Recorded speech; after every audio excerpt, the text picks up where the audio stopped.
A Cowboy and His Neighbor, a Johnson Brothers novel, Chestnut Ranch Romance, Book 1. Written by Emmy Eugene. Narrated by Tom Campbell.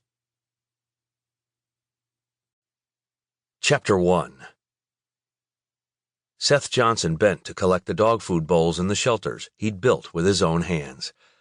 The temperature this early in the morning was bearable, and Seth would let the 15 dogs he worked with on a daily basis outside before the Texas sun heated the building too much. They'd eat inside, though, because Seth didn't need food strewn all over the place. The last thing he needed at Chestnut Ranch was more pests. Feeding and watering the dogs was almost like therapy for Seth, and he enjoyed his time with the canines each morning. Then he had chores feeding and watering the rest of the living things on the ranch. He and his brothers had everything from cattle to horses to goats, pigs, and chickens. Ah, how Travis loved his chickens. Seth liked the fresh eggs they got every day, and all the ways his other brother, Russ, could cook them.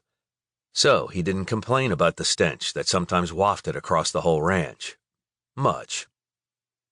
All 5 of the Johnson brothers had jobs to do on the ranch, but they didn't all live in the homestead the way he, Russ, and Travis did.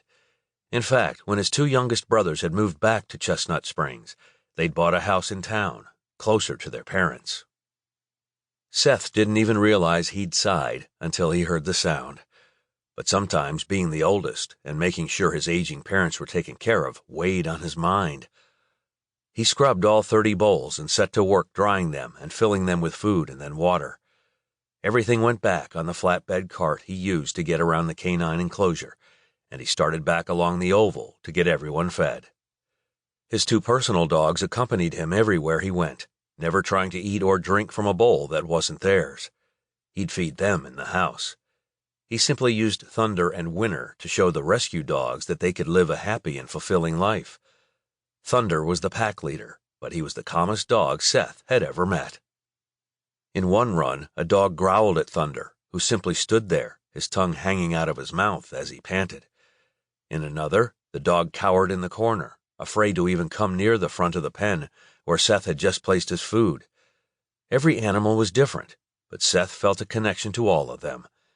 He only had room to permanently house 15 dogs at a small operation he'd named Canine Encounters.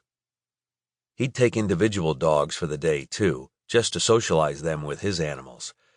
And he almost always had a dog for a month-long ranch experience, and that dog got to come around with him, Thunder, and Winter, including into the house, where his dogs regularly slept. Sample complete. Ready to continue?